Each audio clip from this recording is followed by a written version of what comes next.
حصل النهارده داخل نادي الزمالك. لجنه التفتيش دخلت، كل الاعضاء الجمعيه العموميه طلعت بره، النادي خلي من الموظفين وكله، واتقفل بما يقرب من 3 ساعات. يا جماعه الخير، الزمالك ملك جمهوره مش ملك حد. الزمالك ملك جمهور وفي، ملك جمهور خلاص زهق من الكوره. احنا حاليا زهقنا من الكوره.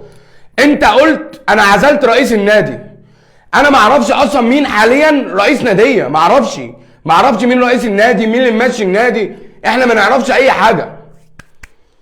استقيموا يرحمكم الله، اطلعوا ادوا قرار، قولوا مين رئيس النادي، قولوا ده رئيس نادي، هات لي لجنه، هات لي اي حد ابقى انا عارف مين اللي بيدي قرارات للنادي.